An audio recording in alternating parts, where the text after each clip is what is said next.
Not This much. How you call is doing? being recorded. Uh, just going over some notes. Um, I was wondering, we could start off with the placebo effect. I know we had talked about presenting that, Right. and the placebo effect greatly has to do with mind over matter, consciousness, and consciousness expansion. Because somebody can go into a hospital room and have a disease or have some sort of issue that's wrong with them, and there's been cases where a doctor gave them a sugar pill, and within 24 hours or less, they were healed of whatever Right. ailment they had. Right. And, that's the brain. It looks to me like the sugar pill was the permission slip the brain and the soul of the individual needed to come out of whatever sickness they had. Yeah, that makes a lot of sense. It's because I think when you think about and that's a part of medicine too they don't talk much about is things that are psychosomatic, or Mm-hmm. just being, internally generated by the person's anxieties. Um, that's a way of addressing that issue. But what's interesting to me is how much power the mind can actually have over the physical body, where you can be in, excruciating pain, or you can be having heart palpitations, and technically, if they were to test you, there's like nothing wrong with you. Like there's no diabetes, there's no heart disease, nothing wrong with you, but you're having the same symptoms that you might have if you had that actual disease. And it's But amazing that the brain is that powerful to do that, but I think it has to do with our autonomic nervous system. That part that it doesn't think, we just automatically breathe, right? If we had to think about breathing, we would be dead. you know, uh, and I think that might have something to do with it as well. definitely. I've been studying international psychiatry lately in the last few years, as well as international psychology as well. And there was a doctor named Toby Watson that I came across who was a professional psychologist. And Toby Watson basically stated the current medical field is a joke. He said it's Mhm. only set up to give people drugs. He's a psychologist, but he was talking about psychiatry as well. And he said the whole system's set up to be a drug dealer, Right. make you think you need these drugs. And he said there's companies out there who got warehouses full of drugs. This is a real doctor saying this.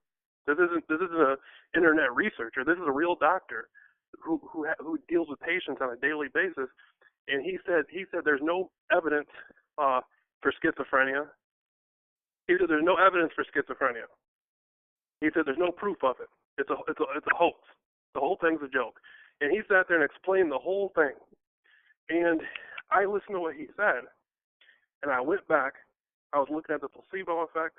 I was looking at are you familiar with the psychologists that were researching ESP? They turned into parapsychologists. What's They their name? Well, the SRI company that was around I don't back think in the 70s. I don't think I know about that. No. They came out of Stanford. They came out of Stanford Research, and they're with SRI company. And basically, this is over in California, but they operate on the East Coast too. And they had, early studies in remote viewing, psychokinesis, pyrokinesis, all of these different mind-blowing capabilities that humans have. And people spent millions of dollars on their research, billions of dollars actually, for these scientists to discover remote viewing, ESP, all the things that we think are meant to be in a comic book. High-level doctors and scientists poured millions of dollars into it back in the 70s. Hmm. And remember that movie, The Rain Man, Yeah. with Tom Cruise and Dustin Hoffman, right? Yes. Yes. And Rain Man was supposed to be autistic, and Rain Man was supposed to have a mental problem, and Rain Man was a genius. Right. Right. There's been experiments done on patients in psychiatric wards where people meant to believe these people had some sort of issue or they were crazy, just like they wanted people to believe Albert Einstein was crazy. Mhm. But he's the talk of Princeton. Albert Einstein's always the talk of Princeton University. But they wanted us to Right. believe he was crazy at the time. They're finding out these people that they think once had mental issues now might actually have some sort of ability, some sort of paranormal ability or hyper-focus. Maybe paranormal is not the exact terminology, where we can use terminology, but they can hyper-focus into areas that average people can't. Yeah, exactly. And when you're like that, you can't other people who can't do it view you as odd, because it's a different way of perceiving the world that most people don't do. They pathologize it and they tell the person there's something wrong with them. Right. They tell the person there's something wrong with them, and in reality, there may not be anything wrong with the individual. From our standards of saying somebody is wrong. Going back to the placebo effect, I was studying some miraculous work in psychology where an individual might have a split, what you call a fractured personality. They may have a disease. They switch when their personality switches, the disease no longer exists. There's been people with HIV. There's been people with HIV and cancer who had multiple personalities. When one personality switches, the disease goes away. Yeah, I've heard that from I actually knew a girl who claimed she had multiple personalities, and she said she had ones that, like, she had been out drinking, they could, like, drive the car for her and she was totally sober somehow. And just all sorts of weird stuff like that. Not that I would recommend anybody try that, but it's weird how, like, what it's suggesting is that your mind can adjust to the environment. Right. Your mind adjusting to the environment. That's interesting. I was looking at I've been researching environmental psychology for a period of time, and your environment plays a big role into self-identification. And it's interesting how different people react differently to their environment. It basically deals with brainwaves. Well, it does, and it also deals, that's where kind of the DNA comes in, because they're always looking at the relationship between gene expression and the environment, which I think that's what goes back to the placebo effect, is, it's anything you can do to introduce something different into your environment might have a placebo effect. It could actually affect your gene expression. But it's something that's so complex, it's like I don't think they have the ability to study it happening in real time. Unless they, like, literally put a person in, like, a mouse cage or something and, like, took measurements, to see if their DNA was changing while they were put through different stresses. Yeah, to see if their DNA changed based on the stress that they were experiencing. That's deeply interesting right there. That's deeply interesting. Have you ever heard of a book called The Heart's Code? No, I haven't heard of that book. This book is miraculous. It's called The Heart's Code, and it's written by a surgeon, right?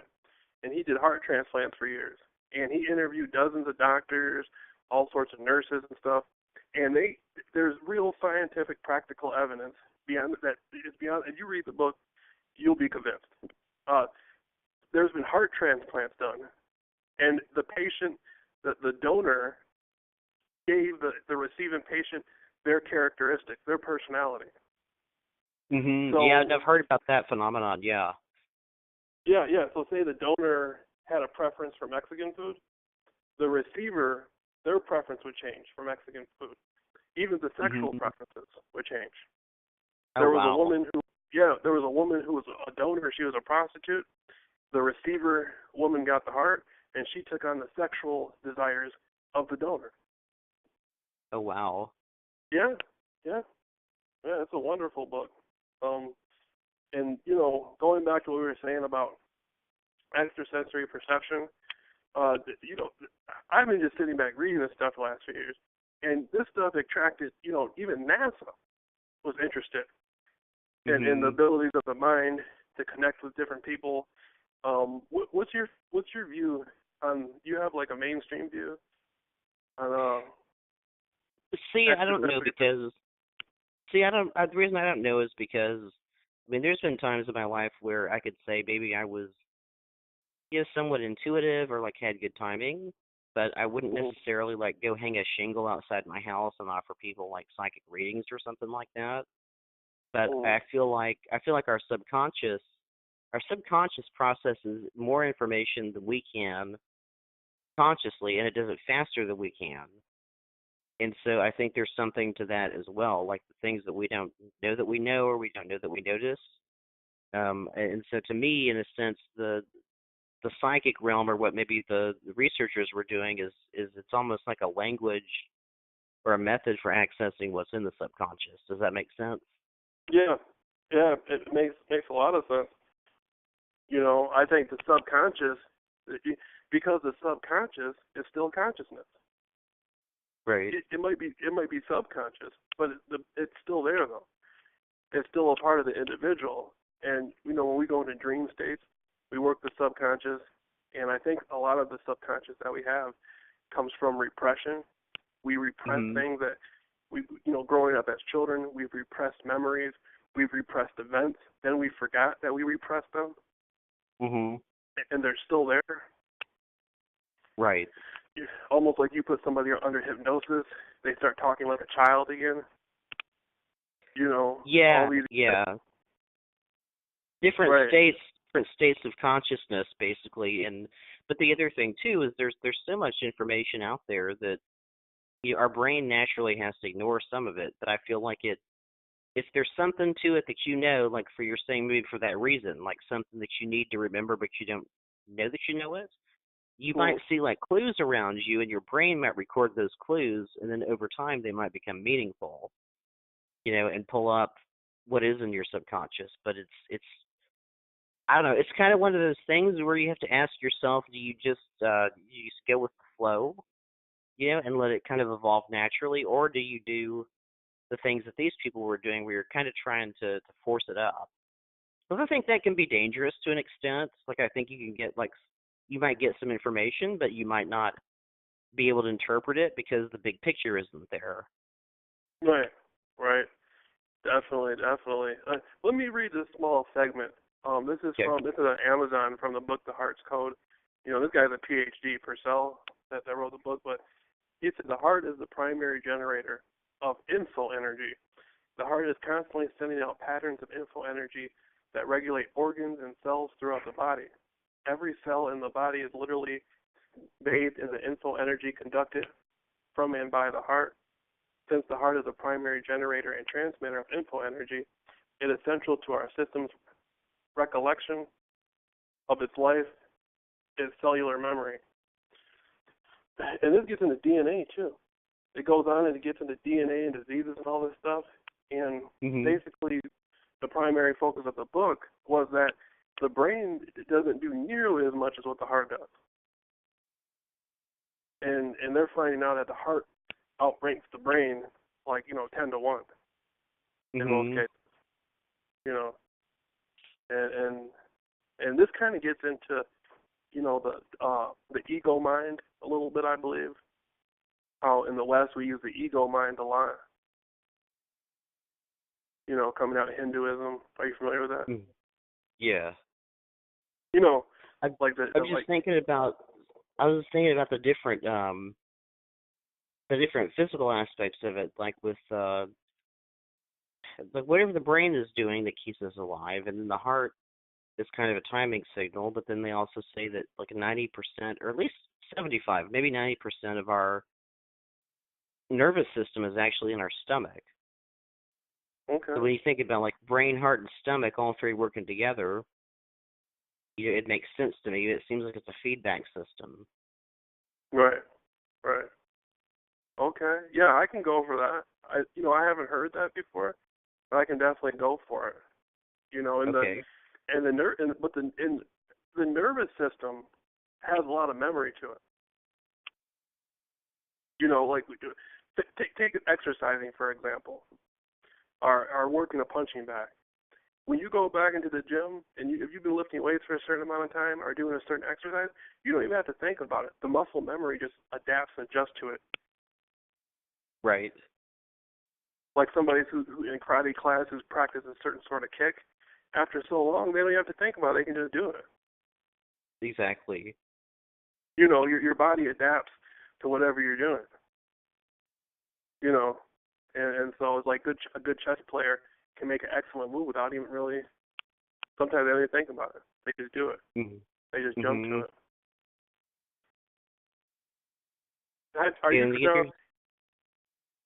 I Oh, was go going to ahead. say the interesting thing about that is, it's like there's our thoughts and there's our what we live as the experience of, learning those things or training our bodies, but the information, in a way, it is getting converted electrochemically. And I think Mm-hmm. that's kind of interesting where when people start talking about frequencies or disrupting people's bodies, you are interacting with an electrical system. You Right. can you can do something to somebody and it cause their muscle to twitch, and it's not as a result of them consciously or intentionally moving that muscle, but it can be made to do it on its own. Mm-hmm. Right. Right. Definitely.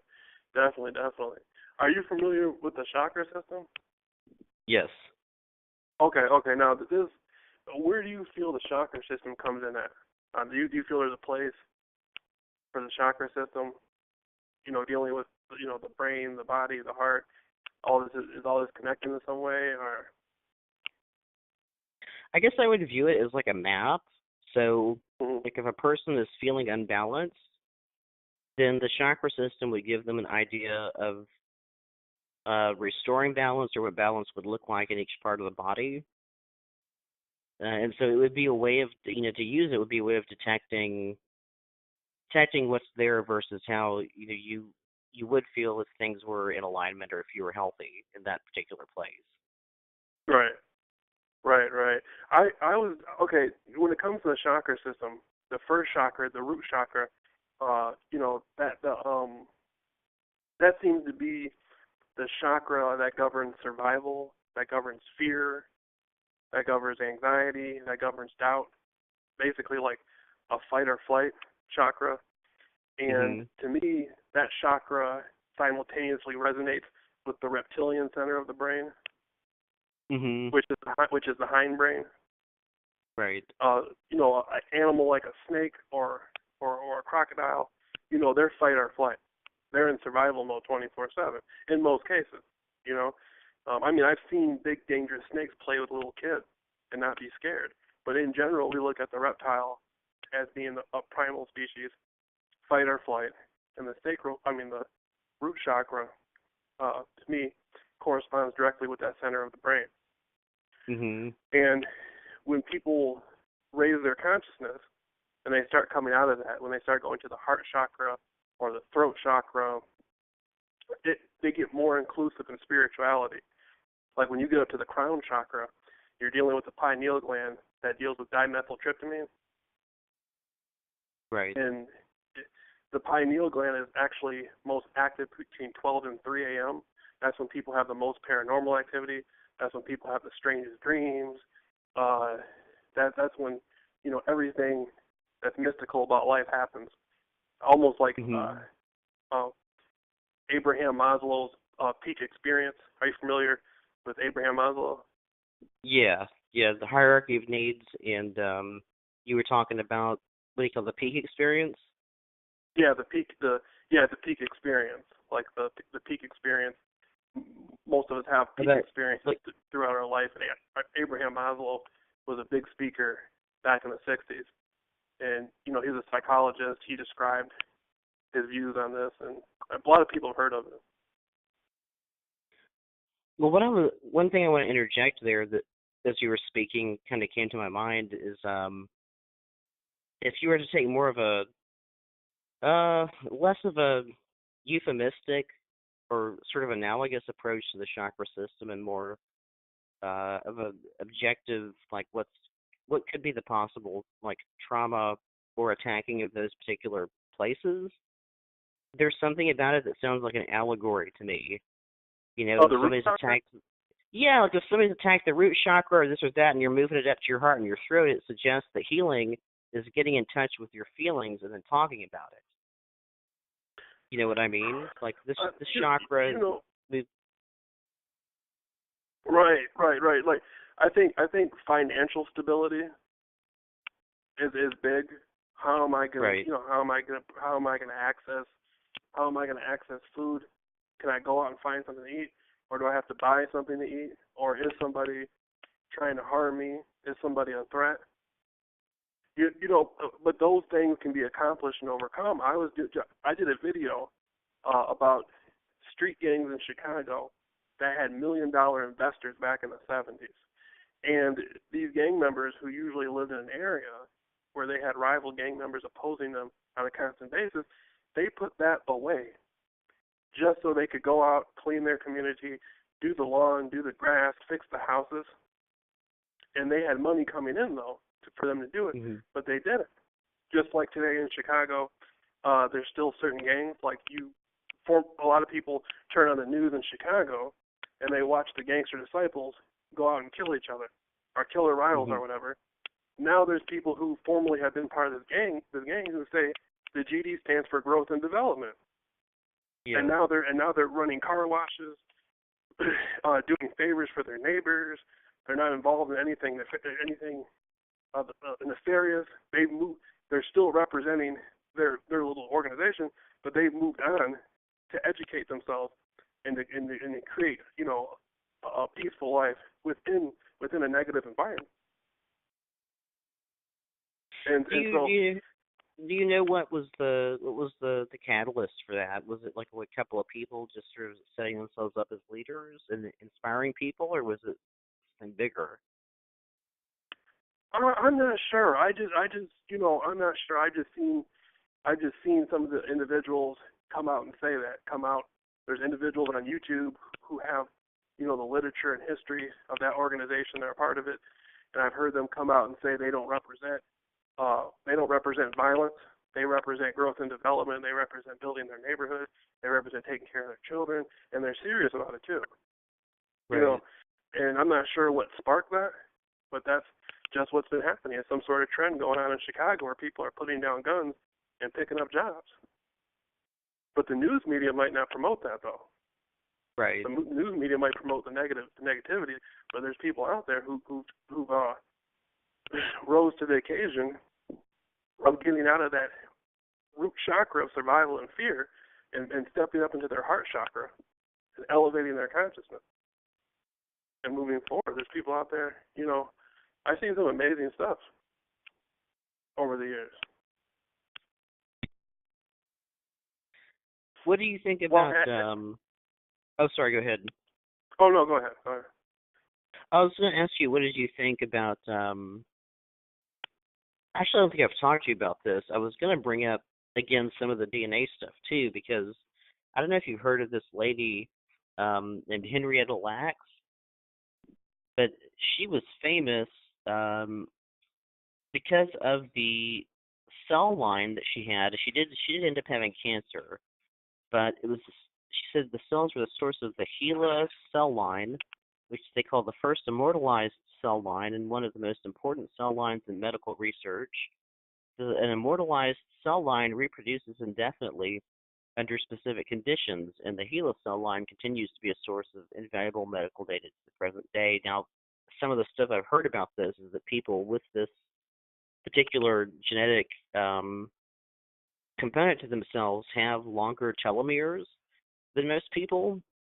And the reason that's important is the telomere, every time you go through transcription, when your cells are renewing themselves, they cut off a piece of that telomere to help with the reproduction of those cells. But the length of your telomeres is directly related to your aging. So the shorter the telomere, the more that you're aging.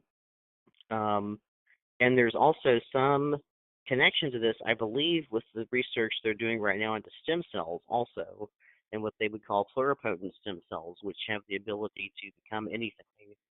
Have you looked much into that, like that area of research, or connected it to anything that you've been reading? After this phone conversation, I'm asking you politely to forward that information to me so I can get more in depth in it. No, I haven't. Okay. That's amazing. Can you state the woman's name one more time?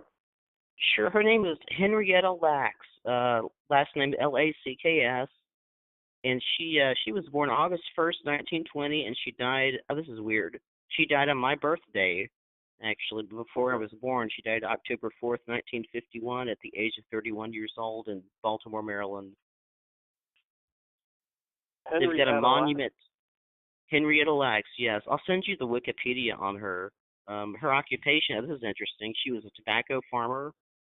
There's a monument to her at the Henrietta Lacks Health and Bioscience High School, and historical makeover at Clover, Virginia. Well, this is actually, I need to keep on reading about her because it gets more and more interesting as it goes. Yeah, it's fascinating stuff. See, you're a reader. Definitely. That's why I love talking to you, because you're a reader, and as readers, we know we cannot always cover every single, every single area of one topic, let alone all these other topics out there.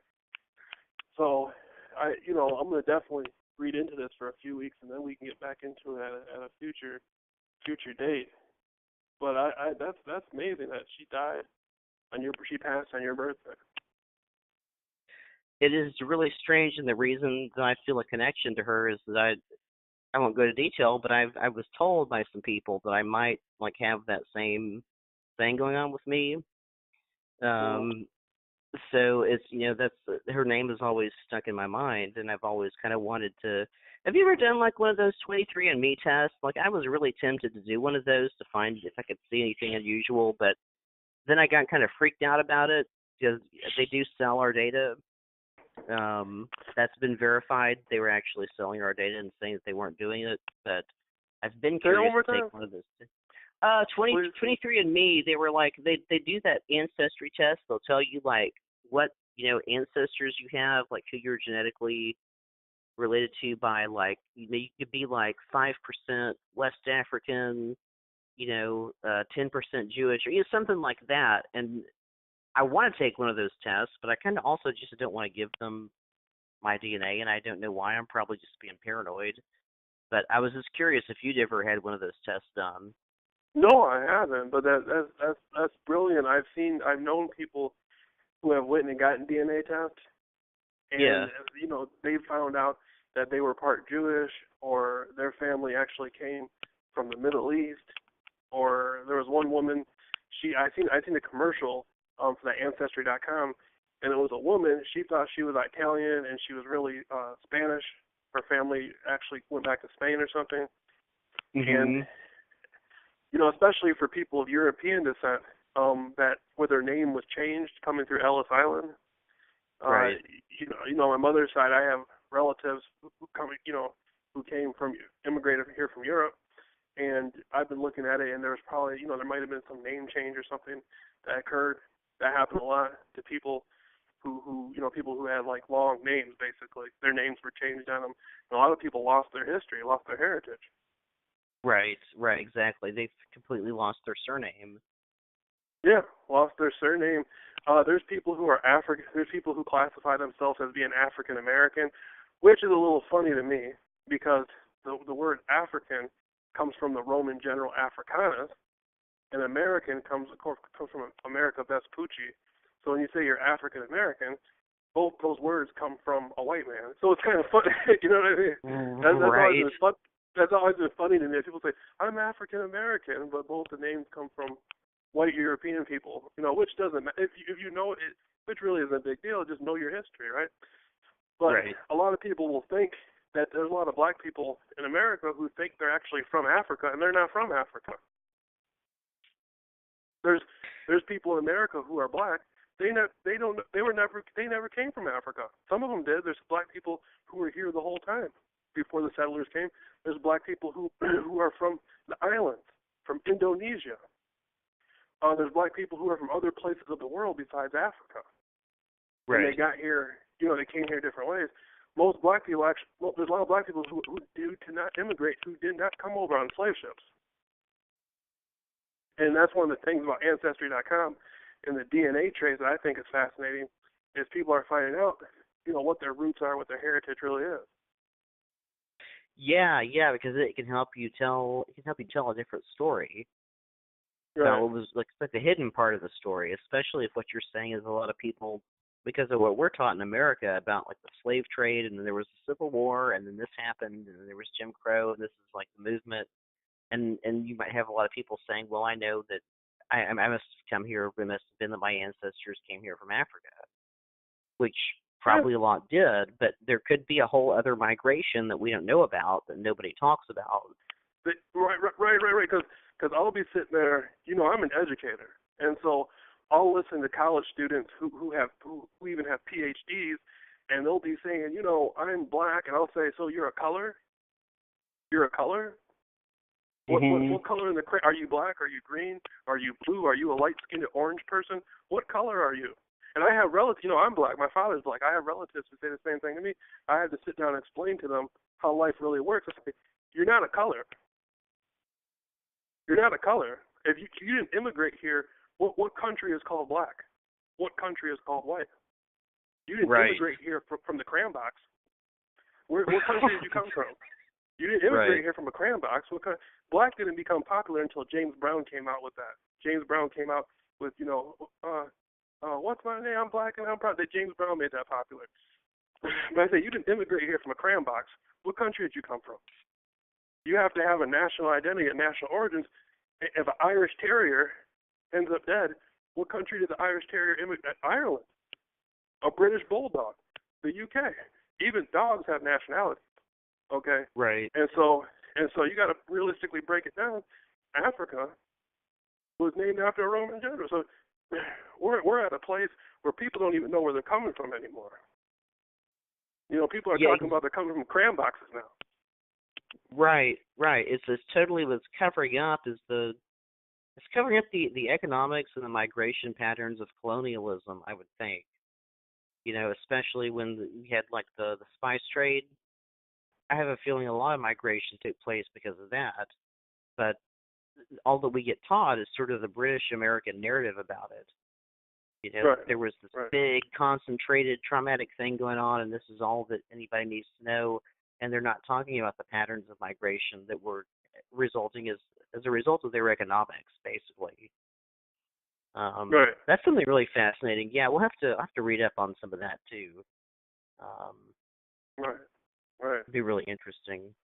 Yeah. Because there were looking back, when we go back and we look at I was looking at some pictures of black people that were living in Europe wearing night suits and stuff. Have you ever seen that stuff? No, they're wearing like armor and stuff. Yeah, it was some black people living in Europe wearing night suits back in the Middle Ages, and of course this gets back. If you look at the Catholic, the Christian churches in Spain, notice how they all have the architecture of a mosque. All the churches in Spain, all the old churches in Spain, they look like Muslim mosques. Mhm. They were built in the fashion of a Muslim mosque. Why is that? That's really interesting that you bring that up, and I think we might have a way to find out because I just saw an article the other day talking about how the influence of the development of the Spanish language actually shows influences of Arabic and Persian. So there is some type of connection there between those two countries culturally, and that you can find it. That the historical trail is like in the language. Right. In etymology in the language, tracing the root words. Right. Yeah, definitely. Have you ever read a book? There's a book called Native Son. No, I haven't read that book. There's a book called Native Son. It came out in 1940 by Richard Wright, who is as a quote unquote African American, right? But it's about in Chicago, on the south side of Chicago, basically. A rich white family had hired him to basically do errands for them. He was like their errand boy, and they were good to him too. They were real nice to him. They gave him a good job. And all of his friends were hoodlums, but he wanted to live a straight life. And they have a daughter that was blind, and there was something wrong with the daughter. She was blind or deaf or maybe blind. I can't really remember.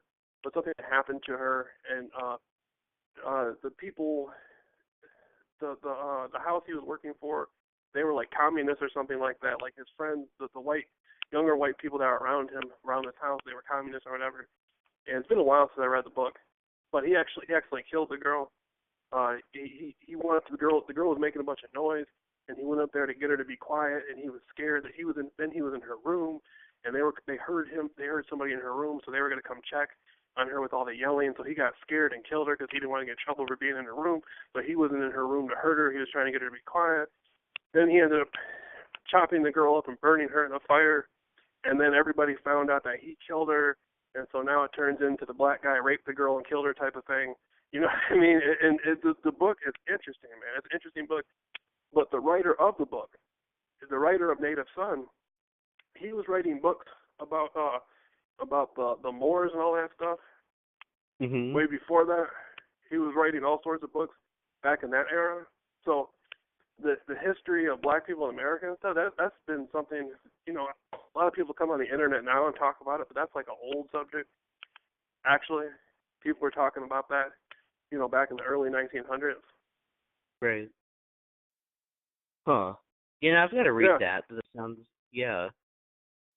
Yeah, I haven't read it in a while, Native Son. It was a pretty good book, you know. It was a good book. And, you know, I mean, you could just go on and on and on, like those old Olmec statues down in Latin America that look like black people. You know, it's like, where did those come from? Right. You know, those are like 20,000 years old. Where the hell did those come from? So, you know, I guess it's open for debate. You know, the whole thing about who we are, who are white people, I mean, you're definitely not going to learn about it in high school. No, you've got to have these discussions and go search, because while we're talking, I typed into Google, I said Black Moors, because I knew there were the Black Moors, and I knew I'd heard about it, and there's a whole thing about the Moorish civilization that says when blacks ruled Spain. Yeah, that's the book. He wrote a book. The guy that wrote Native Son, he wrote a book about pagan Europe or something like that, about blacks living, and you know, I mean, you got to think, you know, that's the oldest standing treaty in this country, the United States of America, is with the Turkish, the Ottoman Empire. It's a treaty with the Moors. I mean, a lot of people, you know, these guys come online all the time, people who are part of the Moorish Knights, but they come online all the time, and they talk about this stuff. Some people take them seriously, some people don't, but they have a lot of merit. They're talking about world history. These guys are just making this stuff up. I mean, there's real documentation, historical documentation. It's not a silly subject, because most people, you know, from the mainstream hear these guys talking, they think this stuff's silly. It's not. There's something to it. Like the Negro Black Codes of back in the 1700s, they had the Negro Black Codes, and there were people saying, "I'm not Negro," and they were saying there were black people that were saying, "Hey, I'm not Negro. I'm a Moor," and they would win their suit in court. And so it's interesting. Yeah, it's very interesting. Oh, that is very interesting, man, actually, because while we're looking at it, this goes back into what we were just saying about the Muslim or Arabic influence on the language, because it says 1492, interesting enough, isn't that when Columbus sailed the ocean blue? Is that the rhyme? Europe is freed. Boabdil, the black Muslim general and ruler of Granada City, is defeated after a besiegement of 8 months by the Christian armies. So we're going to the Crusades here. Consequently, the last Moorish bastion falls, and some 3.5 million blacks living in Spain and Portugal fall back to Africa or disperse throughout Europe. Yeah. Yeah. Isn't that something? That's amazing.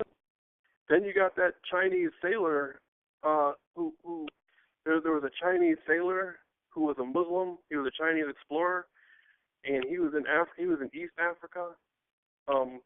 And his purpose for being there was the animal trade. Mm-hmm. You know, there's paintings in China of giraffes. There's ancient paintings in China and artistic expressions of giraffes. And how the hell did giraffes get in Hong Kong or China or whatnot? Well, they were buying them from Africa. Right. Just like in Rome, when you see the lions fighting people and the lions eating people, where do they get the lions from? They got them from Africa. Mm-hmm. So wherever you see African animals, you know there was people that were doing business or had something going with that continent.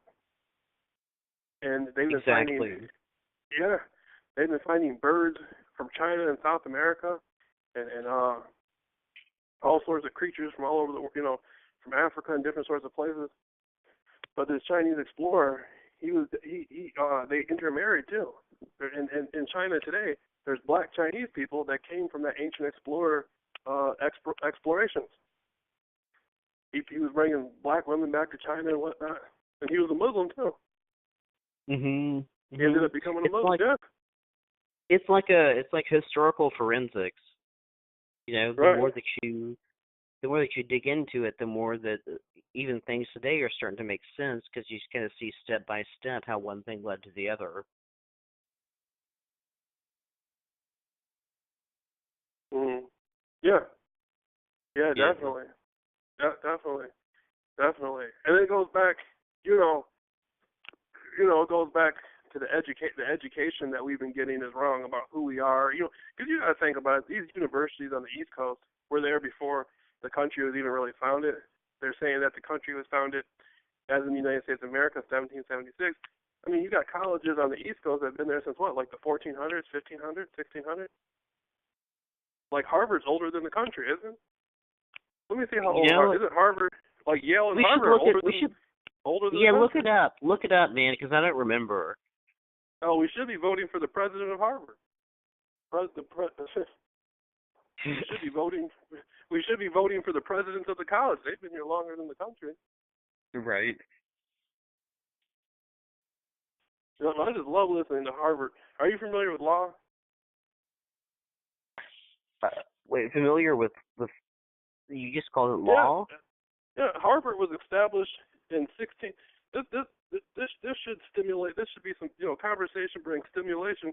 This should stimulate the neurons in people's brains if they got some. Harvard was established in 1636. And why do they got Hebrew? They got Yiddish. They use Yiddish, Hebrew, Israelite writing.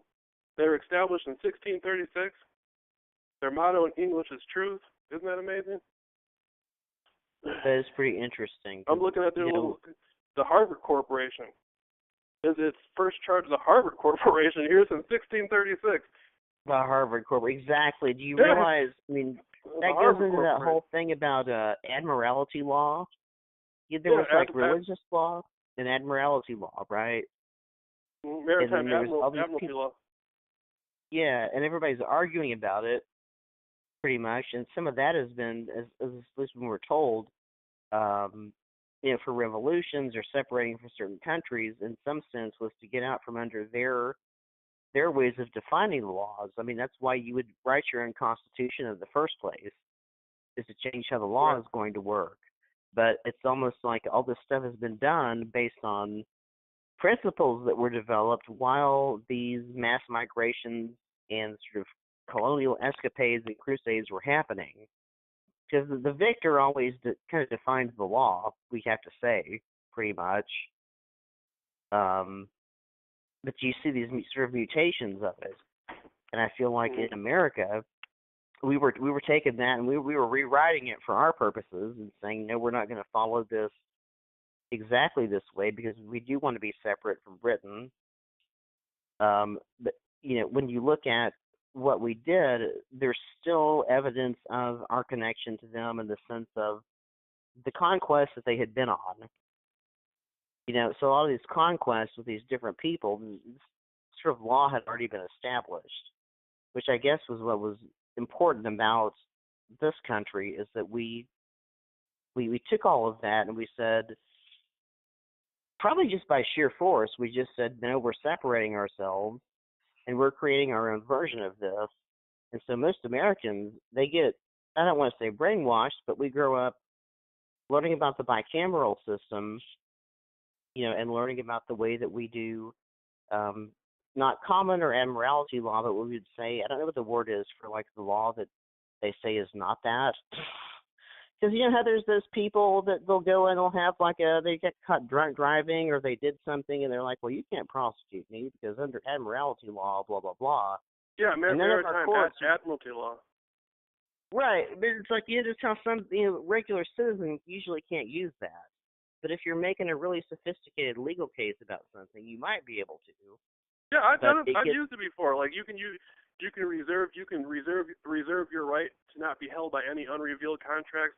1-207.4, I believe, and you can sign your signature with that under Uniform Commercial Code. I used to take classes on Uniform Commercial Code. Some people know it well enough. That actually worked.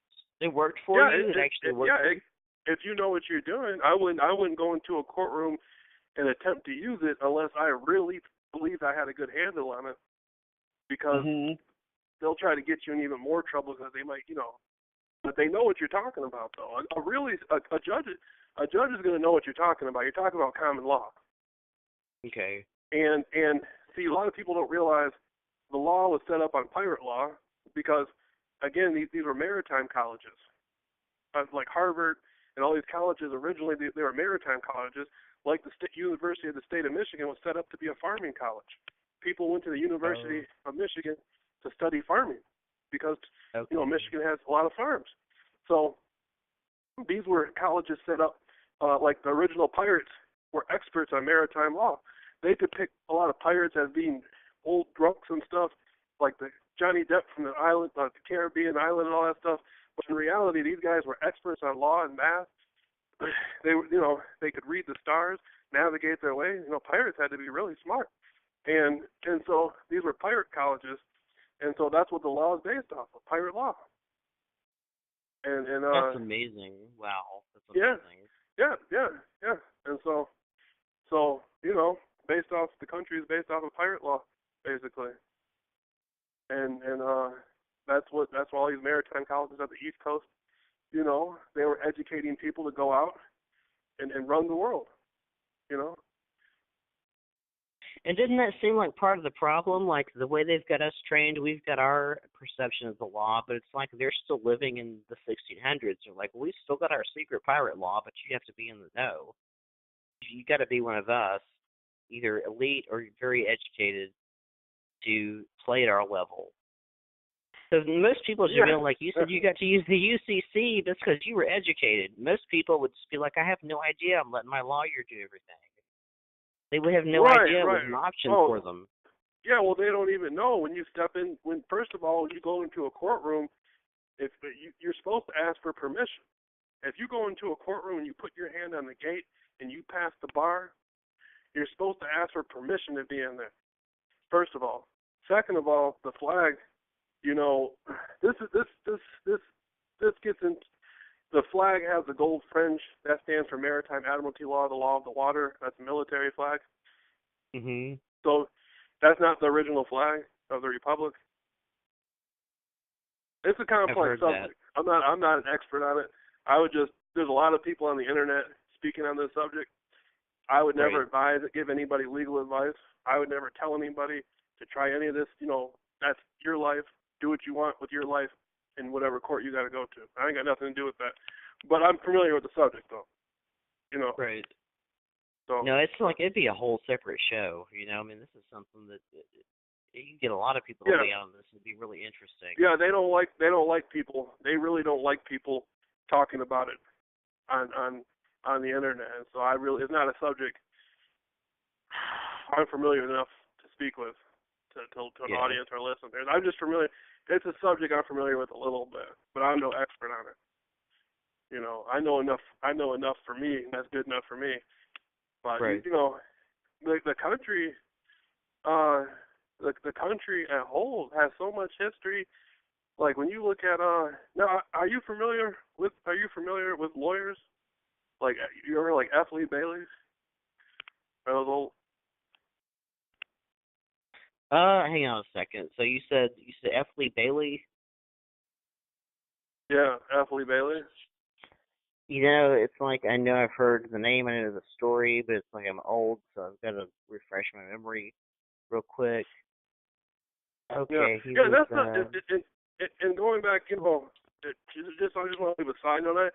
That's really ancient Phoenician stuff. Talking about pirates and the water and stuff. That goes back to the ancient Phoenicians. And they used to paint their ships in all black at night so nobody could see them coming. And they were maritime traders. They would travel all over the world buying and selling. and doing business.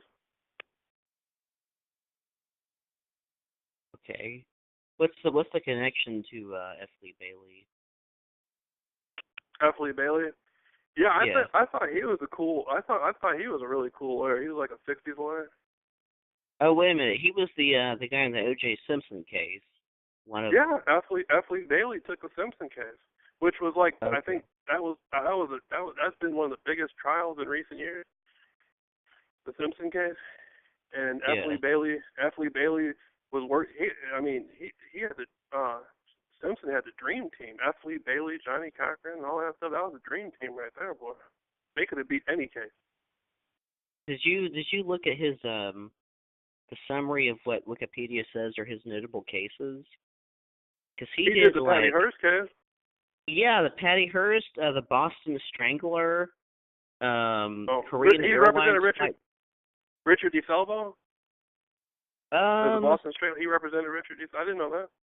Yeah. So the Boston Strangler, as well as the Korean Airlines Flight 007. And some stuff that I've never heard of that says the Coscott Interplanetary, and then it says Paul is dead. George Escherly, Ernest Medina, Patty Hearst, Claude DeBach, Carl Coppolino. That's some strange. It's a strange mix, if you ask me. Mm-hmm.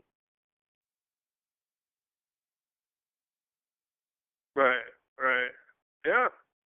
I like listening. You know, if I might have time, I like sitting back and listening to guys like him talk because he has, he has like his own theories on law and what law is and what law isn't.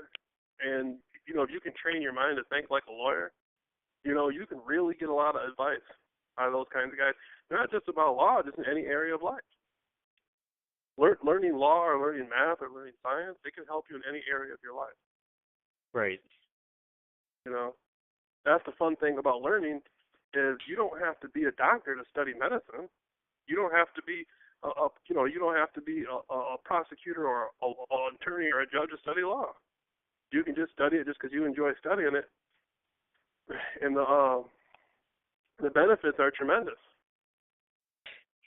Totally. You know what? In fact, before we talked, I was thinking about our subjects, and I was at first, like I told you, like I like to meditate in my own way sometimes, or I'll just find something I like to look at to sort of slow my thoughts down. I was looking at my little piece of amethyst, and then I started thinking about math, and I can remember as a kid, like struggling sometimes because I would want to play with the numbers and just make stuff up, Mm-hmm. and that would get me in trouble because I confused myself.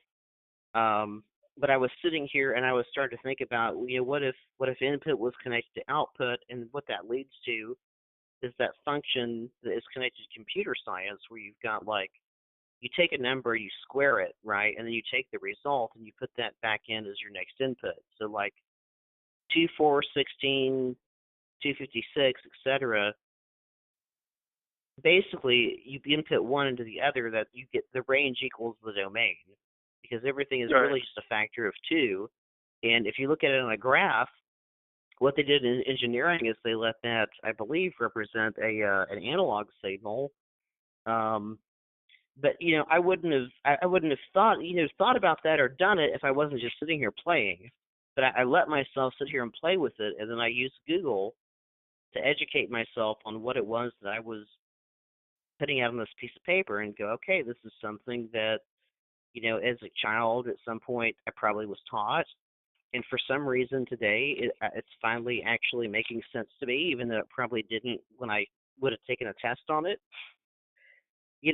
But to want to be curious, and to play with things I think leads us into the discoveries that we're having. I mean, it seems like everything we're talking about, we just end up sharing resources in different books and different websites, and it's all about everybody filling in the big picture for each other, because everybody holds some knowledge.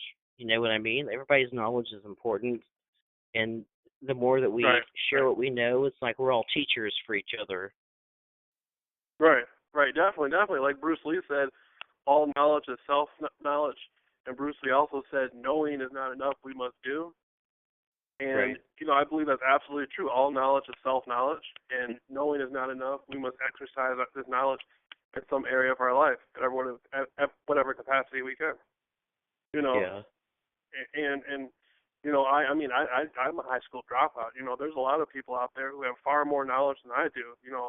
Compared to the people, you're a very knowledgeable person, but compared to a lot of people I research, you know, I'm sure you can agree you're a researcher too. There's a lot of people I listen to talk. I don't have near what I should have as far as knowledge. There's a lot of Mhm. knowledge I want. I'm going to get it too. Right. I like reading Right. books. And so like me, I like reading. I go back and get old textbooks from the 40s and 50s and stuff like that. And the educational system now, there's a lot of information there that's available right now, but there's a lot of information that's missing. There's a lot of words that's missing from our vocabulary that we're using. The newspapers are printed at what, a third grade reading level? Right. It's getting And worse so, too.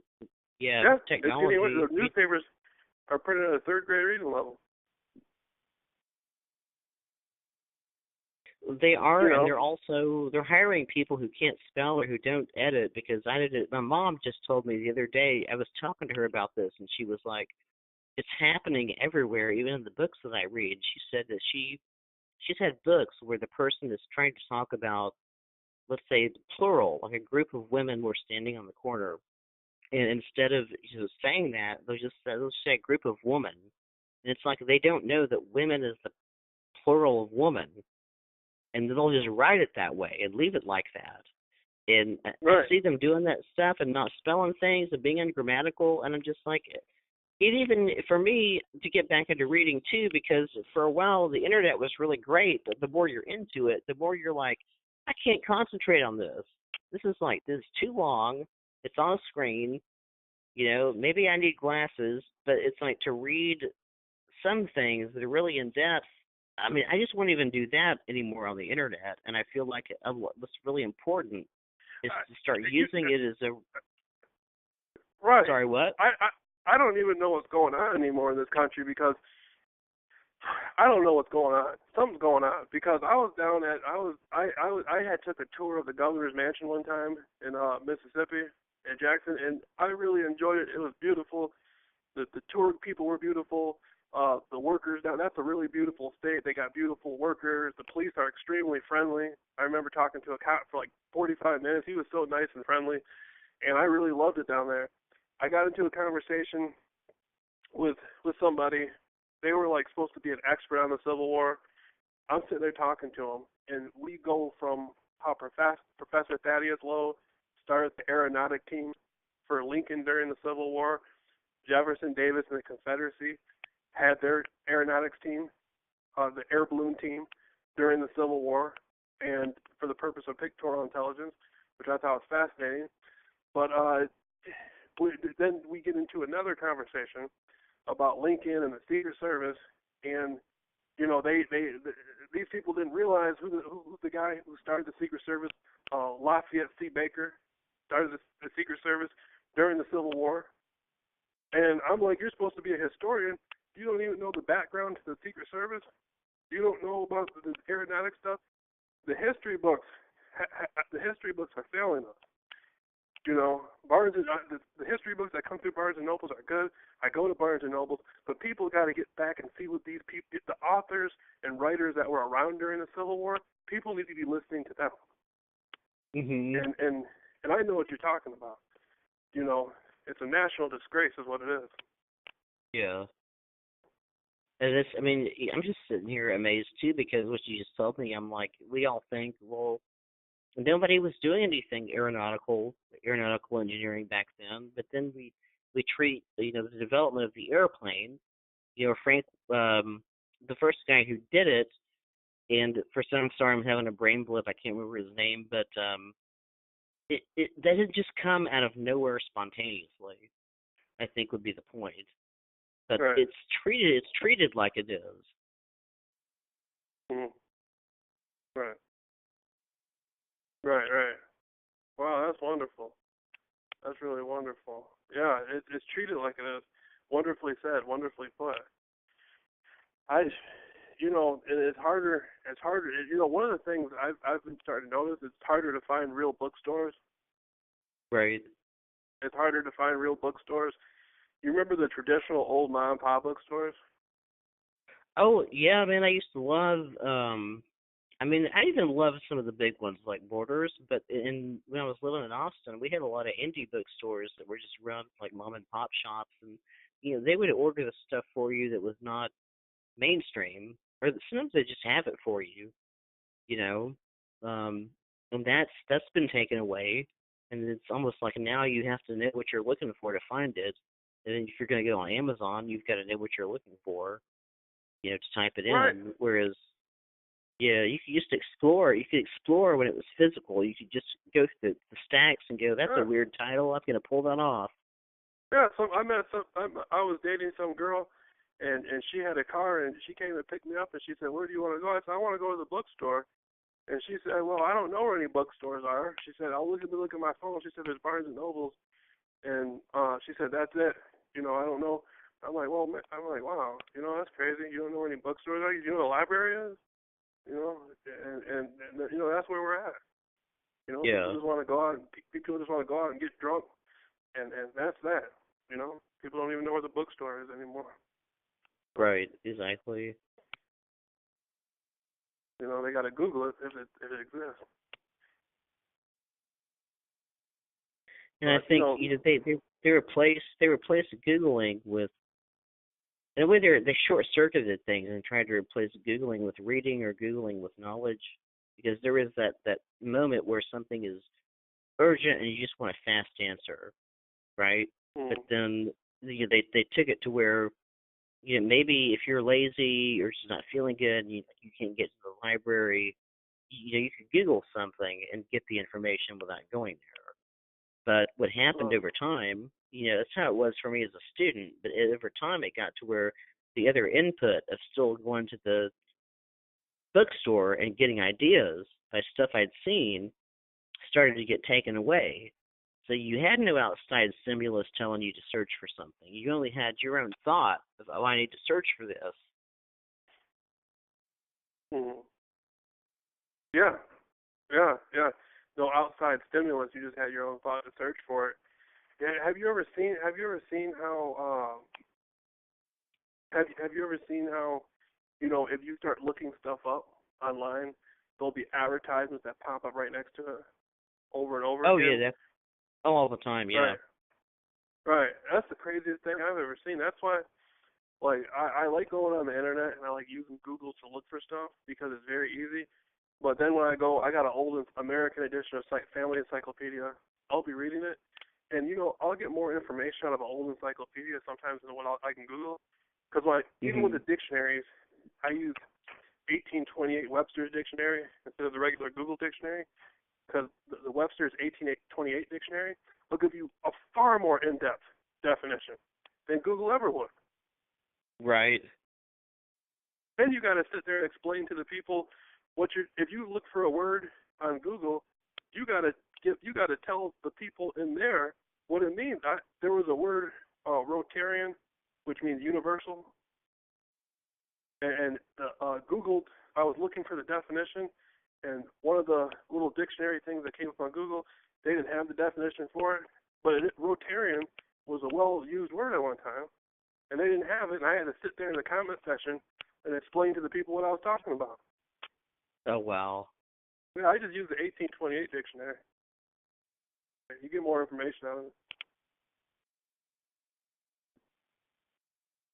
That's really interesting. I get to explore that because as an English major, um, I'm big into words, so I'd love to look at the 1828 Yeah. version.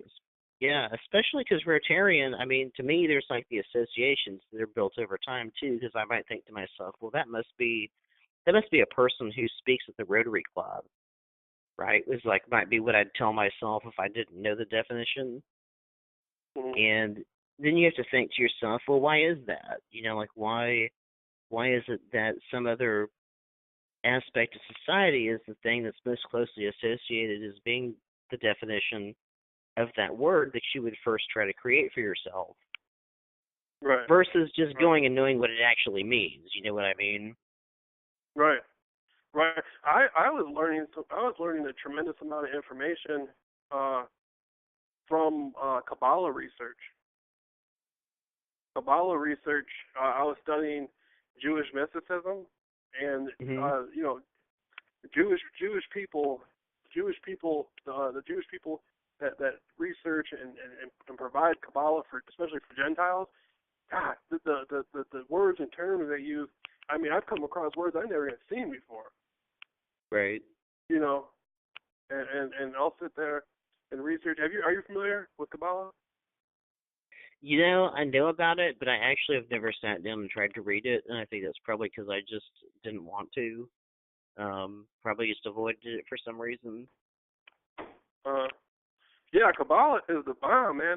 And I go back to the ghetto a lot. Like, I'm mixed. I'm half black and I'm half white. My father had a lot of children. There's a lot of neighborhoods that are terrible neighborhoods where there's crack dealers and gun crime and stuff. And I know all these people. And I'm not a sellout. I'm not the kind of guy who you grew up with me, but I don't want to be around you because I think I know more than you or because I don't like you. We're still cool. I'm still coming around. And so Right. I go back into the hood, and I sit there and I explain to people this stuff. I'll sit there in the project and talk to people about Kabbalah for 2 hours. I'm in the hood. I'm in the hood explaining interstellar dust and astrophysics and all kinds of stuff. And you learn a lot by teaching people. If people don't know what you're talking about and they start asking questions, you're going to learn a lot. As a teacher, you learn more than as a student. That's one of the things I've learned in the last couple of years. As a teacher, you learn more than as a student. Right. I had a book all about the secrets of Islam, and I was teaching. And a lot of black people, a lot of my relatives, a lot of black people I grew up with, they love that stuff. I was sitting there teaching about the secrets of the pyramids and all that stuff, and Islam and stuff. And people will be listening. People will be sitting there bobbing their head, playing the music, bobbing their head, playing the music. Then they hear you talk a little bit. And I'll be like, the Sphinx was actually a dog. And then they'll say, what did you say? I'll be like, the Sphinx is actually a dog. Then they'll start getting out of their cars and start listening to me talk. And they'll be sitting there smoking their little weed joints and all that stuff. And I'll be sitting there rapping to them, talking to them, explaining to them what all this ancient stuff is. Before you know it, they'll be like, man, let me get your number, man. They'll be like, you got a website? What's your Facebook? People want to know. People want to know what's going on. And I've learned more teaching people. That makes a lot of sense too. I mean, because like you asked me about F. Lee Bailey, it's like I know I used to have my own definition of what he was about, but the minute you asked me, I was like, why am I thinking of John F. Kennedy? I have no idea why he would be connected. And then when I look at this Wikipedia page, it says, in the alternate history novel, Surrounded by Enemies, what if Kennedy survived Dallas? Bailey replaces William Kunstler as Lee Harvey Oswald's defense attorney. I don't know why I knew anything about that or why it started to replace my other ideas of what I knew about him, but that's almost kind of like the Mandela effect thing, where it's like people's memories are getting deteriorated because they're not reading enough. They're not keeping up on the history that underlies what's happening in the present. Right. It's very easy to get misled, Yeah. Well, if you sit there and you watch television, it's really just entertainment. Even for the people who don't read books or read newspapers, when they watch the television, I think the television is just there for entertainment, like the news and all that stuff. Because I was watching the news one time, and they had a guy on there, and he was like dancing. It was the Weather Channel, and he was like dancing around on the Weather Channel, making jokes and stuff. And I thought I was watching a music video. I'm not joking.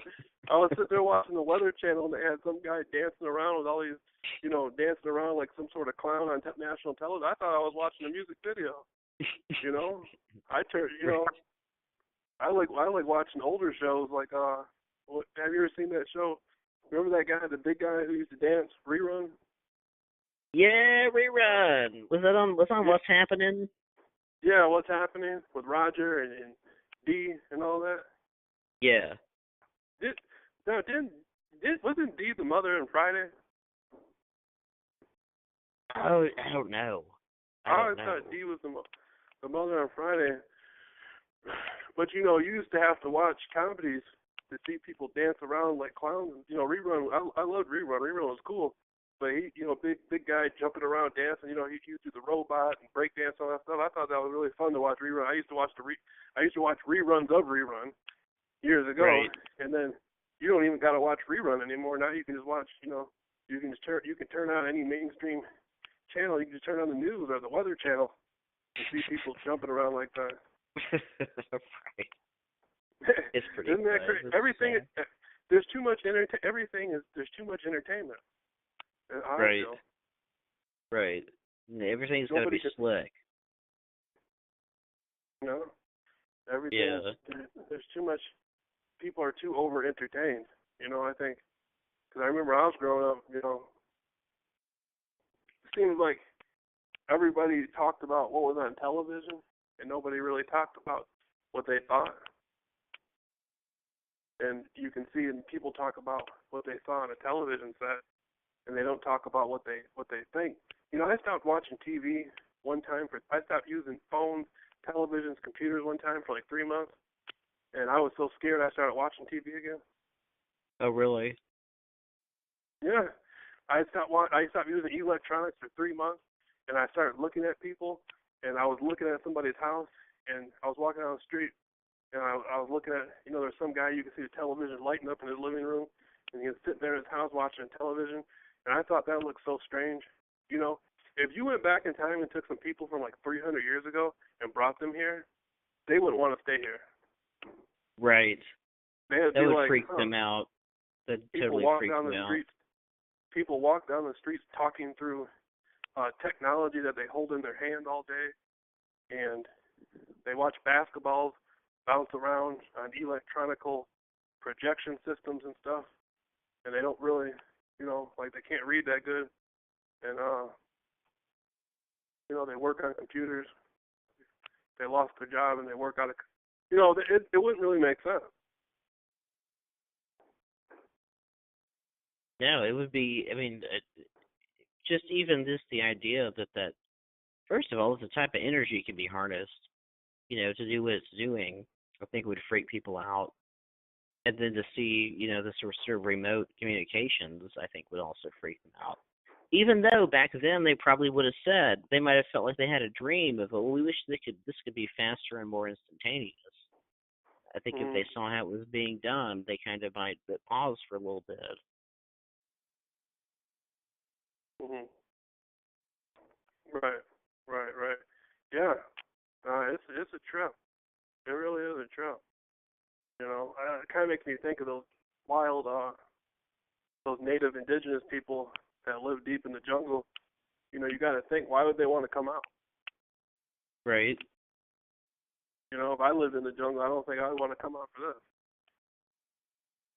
No, most of them don't. You hear the stories about how somebody might go down to South America and contact an isolated tribe, and sometimes it goes okay and sometimes it doesn't. But the one thing that you get is people have been there for years, and they've survived for years that way, and they can continue to survive for years that way. Right.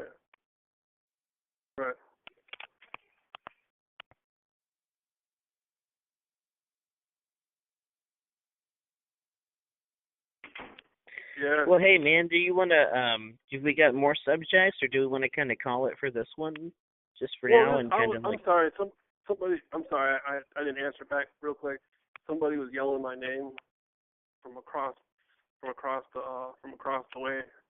I had to peek and see what the heck was going on. But yeah, we're definitely gonna have to come back and do some more. I think what I'm gonna do is I'm gonna go into the reading that you gave me, and I'll probably text you or hit you back and ask you some more information so I can become more familiar with it, and I'll do some readings on that woman, the Addis Black. Henrietta, yeah. I'm as soon as we're done, I'm gonna send that to you, and I'm gonna go eat. And if you've got like more in-depth questions, I might be able to help with some of the what I know as far as like the different cells they're looking at, and also possibly how some of this connects to the genetic engineering they're trying to do with CRISPR. They're trying to get a what's the word I'm looking for? A model. They're trying to look at this as a model, and see if they can take, what she's got in a sense and genetically engineer it or reverse engineer it, as a basis for studying things like cancer. I'm going to have to also kind of go into some more of her background too, because there's some stuff here I haven't seen before. But we should definitely talk about this because I think it might be really, really interesting what we come up with. Yeah, definitely. And I want to encourage the listeners to donate, and perhaps me and you can split the buck, and we can get some new books, and we can come back and educate further.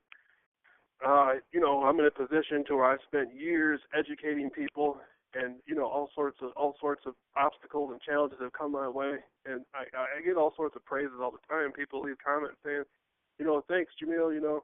I really look forward to hearing your stuff again, and people send me emails thanking me, and I just poured my heart out over just like you have too. You've done the same thing, but I poured my heart out over the years, and if people, hey man, if you got $5 on a debit card or something, me and Josh can split it $250, get some books, you have a heart, you got $100, $200, $1,000, whatever, it's all going to be used to further education.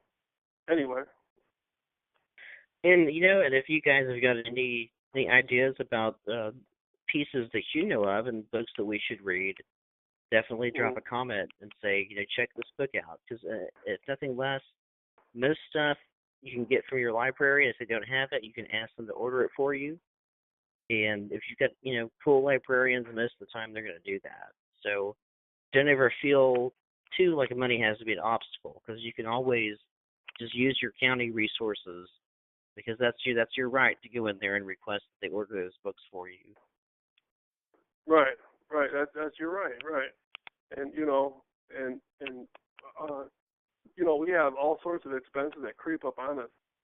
Like I was sitting around today, and somebody wanted me to help them, educate them, and type some paperwork up on one of my subjects. I didn't have any money for the paper.